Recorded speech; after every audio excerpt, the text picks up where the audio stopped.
All right, welcome to the Nonpartisan Red Pill Men's Group and the study of our book here, The Rational Male by Rollo Tomassi. Today, we're going to be going over the chapters on the sections on the alpha male. The Can't Nonpartisan hear you. Red Pill Men's Group is also a dating group. It's on the dating meetup apps. We talk about women, sexuality, dating, relationships, politics, with from a nonpartisan perspective. So what we're going to talk about today is the alpha male. What is it? I'm going to be reading from his book, and then once I'm done reading from his book, we'll open it up for questions or discussion. So why don't we just get started? I'll start reading from the book. We're talking about the alpha male, what it is, and then we'll open it up for discussion. So he starts off with this guy, Corey Worthington from Malvern, Arizona, who threw this party without his parents knowing. And I guess he had just such a bravado, they tried to shame a female reporter tried to shame him for what he was doing, but that wasn't going to, he had that alpha sort of attitude or mindset. And I think what he says, alpha is unclouded by pretense, afterthought, or conscious awareness of any influence that could have a hope of prompting introspection.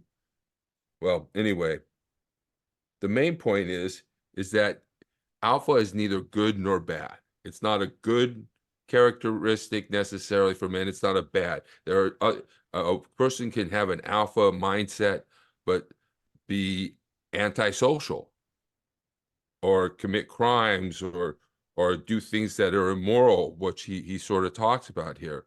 Yet there's also the leader of men, the ethical alpha, which he will be talking about as well. He tells that this guy, Corey Worthington, was a selfish little jerk, but he had such bravado that if you could bottle it up and sell it, you'd make a fortune. He talks about how it's difficult for people to accept that such a douchebag, a guy who uses women, could be alpha.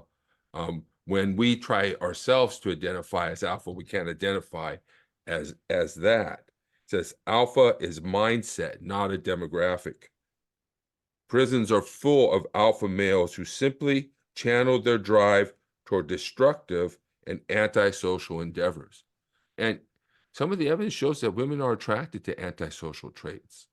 The guy who's selfish, what they put it this way, they want a badass who's good to them.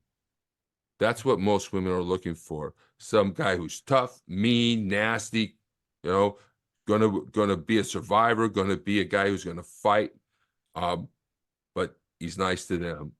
And they're looking for antisocial traits because those traits are the ones that might actually make someone more successful. So he says, there are plenty of examples of indifferent a-hole alphas who you wouldn't say are upstanding moral leaders at all, yet women literally kill each other or themselves in order to bang them because they exude a natural alphaness. There are alpha drug dealing gang leaders. There are alpha husbands, fathers, and leaders of industry. It's all in the application. Then he talks about Genghis Khan, who, I don't know, there's some statistic out there that Genghis Khan fathered a certain percentage, that a certain percentage of the world's population is related to Genghis Khan. He was a leader of men and he had a lot of power and he had a lot of women, but wasn't a good guy. Okay. So you possess a mindset you either had to develop or it came naturally to you, and alpha behaviors are manifestations of an alpha mindset. So he goes into this section on defining alpha. He doesn't really define it very clearly, I'm afraid. He says terms that are definitive about Well, he's saying why we resist it, because we have an investment in believing that we have alpha traits, but it's hard to look and see what those alpha traits are when we're talking about a douchebag or a womanizer, but definitely alpha all the same. From a generalized perspective, I feel that the terms alpha and beta are good reference points in assessing the characteristics that women find arousing and attractive in men for both short and long-term mating strategies. So basically, women find money attractive, they find success attractive, they find power attractive, they find status attractive, but that's not necessarily alpha guys. Those are beta guys. Those are the guys who beta bucks, alpha fucks. I think that beyond these convenient terms, men need to be more realistic about how they apply their own self-impressions in contrast to how women are integrating the alpha and beta cues that they exhibit. So being alpha can in some ways be a what are you alpha in the woman's mind? You know, being alpha sometimes comes out of whether you're alpha in the woman's mind that you're with. And they'll ask you questions and probe you and try to determine whether you're alpha. And then if you happen to answer them right by some stroke of luck, then there you are. So sometimes alpha is about, because most of it, and I think he's going to go into this here, we want to be the embodiment of what we know is attractive to women and others. The worst beta, thinks he's alpha because every woman he's ever known has defined and affirmed for him that being beta is what women want. So sometimes we can be confused. We think we have a lot of money and therefore we're alpha. But no, alpha is a mindset, perhaps an attitude. And I'm coming to believe that we need to take just came out with the alpha fuck attitude, like, hey, because what are women asking oftentimes in the back in their high mind is, does this guy fuck? And classifying him as an alpha or a beta. I mean, that a woman has classified you as a beta if she puts you off. She says, I don't do that, we have to wait. She's classifying as your beta. You know that she's classifying you as a beta oftentimes if she's seeking a long-term relationship, because they'll put you off. I'm just going out with women today and last night. Yeah. And so, I don't remember what I was going to say. So yeah, they want to portray themselves. Oh, I don't do that. I don't do that. But the woman just told me she went down to Las Vegas. And what is there to do for women in Las Vegas who don't gamble? The only thing for a group of women, and this is something to take into account, man, the only thing for a group of women to do in Vegas is to go to a strip party or a bachelorette party. That's the only thing. If they're not gamblers, they're not working, they're not in a conference or something. And even then, when you got these women going to Las Vegas for a party, that's what they're doing, right? And then they'll come back to you like this woman did, right? And say, oh, I don't do that, So they're using you. In a way it's good. They're testing you. They want a long-term relationship, so they're not going to have sex with you right away. But if you believe that they telling you the truth, that they don't do that sort of thing, not at all. They're trying to convince you that they're the good girl that you should take on. But anyway. So says this. There are a lot of observable, provable evidence that many so-called alpha traits do in fact elicit very predictable, desired, favorable behaviors, usually breeding cues, in women. From an evolutionary psychology perspective, alpha is just as unprincipled, just as efficiently ruthless and uncaring as its female counterpart, feminine hypergamy. And if you don't know what feminine hypergamy is, that's a tendency for women to date up in social status, wealth, and money and power. And that's they're all looking for somebody who's going to lift up their boat financially or in social status. They all think they deserve something in exchange for being in a relationship. So, and that is a ruthless strategy. It's a ruthless strategy. Women don't realize it. They want to say how men date multiple women and how terrible it is. And that's because it's ruthless, because some women's going to end up second best. Some are going to end up in third place. They're all going to be pursuing the guy, and not all of them are going to get him. So they prefer to do the one guy at a time train ride. But yeah, but it's ruthless to men. It says try them out, give them a train ride, and then dump them on the side of the road after they've gotten rid of all their other prospects and lost potential prospects for marriage or for relationships or for whatever. They've given it up, invested it in you, and the woman's just there to see if she wants the guy, and then just get another guy and dump him, right? Better for them that they dump him than to be second best, in other words. So, is it ethical to act alpha? To be alpha implies that you necessarily rise above a certain degree of common mediocrity, depending upon the context. Whether you do so like a guy from hotchickswithdouchebags.com or like a perfect honorable gentleman is irrelevant. You still position yourself above other guys. To some extent, this is selfishness or implies a self-importance that questions moral tenets.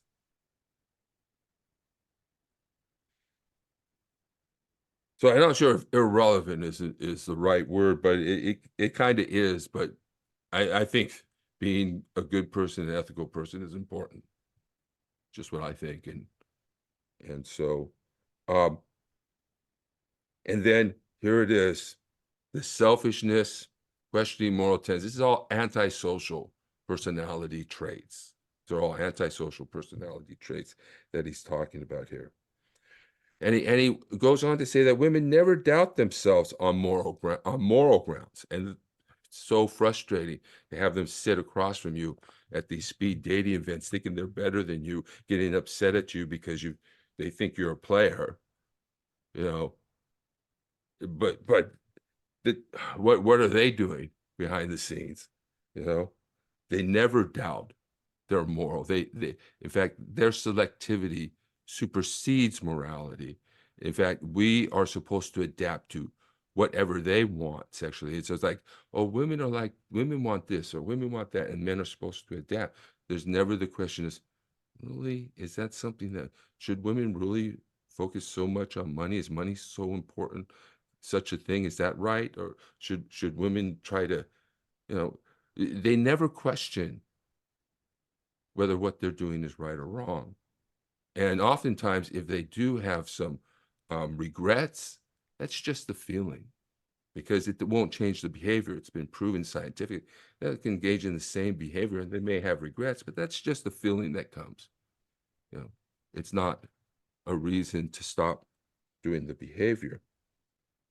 So, so they never doubt themselves on moral grounds for outshining their own competition in the sexual marketplace.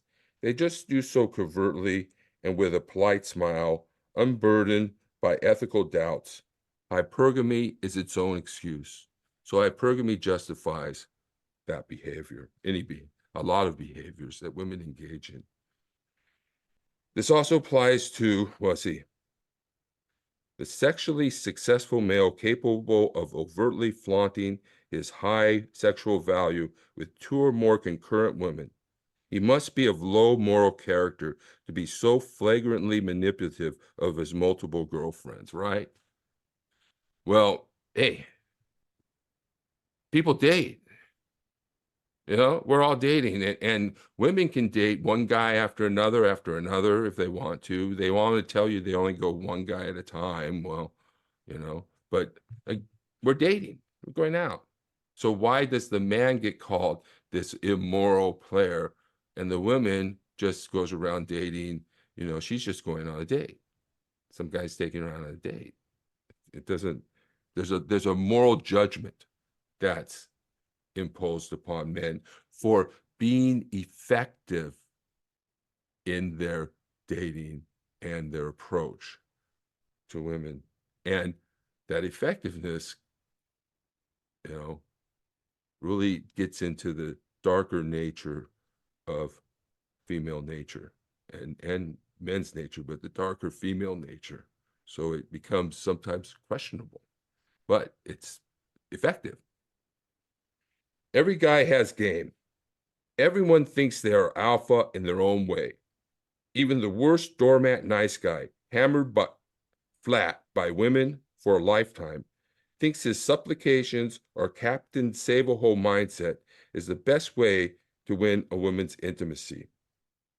Everybody has game. Women have game. So there's a lot of negativity towards this. Oh, game, it's manipulating women. Or what's this idea game? It's phony. What, who are these guys trying to play? But, women have their own game. And a lot of it is presenting themselves as very innocent, pure, never would go out on you, never would go suck stripper cock, never would go get fucked by a Chippendales dancer, never would find a guy to have an affair with. No, they're pure. And this is a game. It's a presentation. They just got back from the strip club last week. So, yeah. So we get a wide variety of what makes a man alpha. He's the guy of high moral character, princely ambition, and integrity. And he's also the self-important cad banging somebody's wife or their girlfriend. They're both alpha. Objective alphaness is not exclusive to social status or personal integrity, but rather an attitude of expressly manifested traits. A scoundrel and a champion can be equally alpha or beta. And then we go into the origins of alpha. Well, let's just stop for right now and come back and get some questions about what you guys think an alpha is. Or do you think you're an alpha? Or do you think it's a scam? Do you think it's phony? Do you think it's manipulative? Do you think it's evil? Personally, I believe there's not all males are bad. To everyone's different, you know, because there's an old saying: if everything was the same, this world would get pretty boring. You Yeah, know, that's right. That's right. That's right. and I had my own personal experience with with females of code pink. They Oh, kicked me out. They kicked me out of their Zoom meeting because of the complaints that other people have been getting about me. yeah. Well, yeah, I can understand that. So, all right. Thank you, Jeffrey.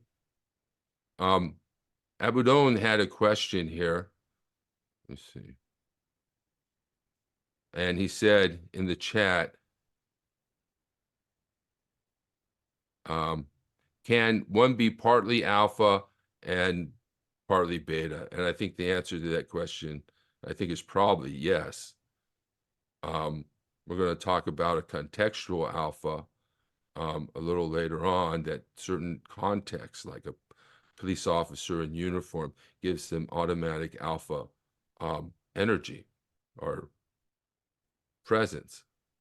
And but outside of that, they at home they could be a beta simp, but because they have that authority, it seems like authority, like he talks about here, a teacher, can be alpha in that context because he's above the other men.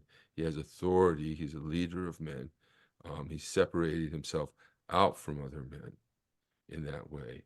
And so I think, and then we can also be beta because we've been taught all these things. He talks about how if you buy into the soulmate myth, that you're automatically beta. And so, I mean, a lot of us have that. Even if we think, intellectually, I don't believe in the soulmate myth, we still have that longing to have that sort of hope that one person will come and take care of and be with us. in a sort of monogamous relationship, or maybe we have an idea of multiple partners, but we still have this idea, maybe sort of some types of chivalry might be considered beta, but oftentimes we're stuck in that role because women are demanding that we pay for stuff. So we get sucked into being a beta, and then Richard Cooper talks about betatization by 1,000 concessions, which means you get into a relationship, a woman starts telling you what to do. And they're just telling you, do this, do that, do this, do this. You're being betatized, and pick up this, don't do this, have this, and you say, okay, honey, it's betatization by 1,000 concessions. So let's see, any other comments or? Okay, so now, if you have a comment or you have something you want to say, go ahead, just raise your hand. Joe Biden is ready to protect America's southern border, crack down on illegal crossings, set tough but fair new standards, build up Border Patrol, adding thousands of new agents, stop the flow of fentanyl, child sex traffickers, and even terrorists. There's only one problem. Donald Trump. Donald Trump has ordered Republicans to block the toughest immigration bill in decades. For all their tough talk, their solution is to do nothing, because Donald Trump needs chaos to win. He'd rather weaponize this issue than actually solve it. If he wins, he'll do nothing, just like last time. His wall? A joke. Donald Trump doesn't care if your family's safety or the lives of law enforcement officers are in the balance. He's on the side of the cartels, coyotes, and child traffickers. There's only one candidate who will do something about our border, and it was never Donald Trump.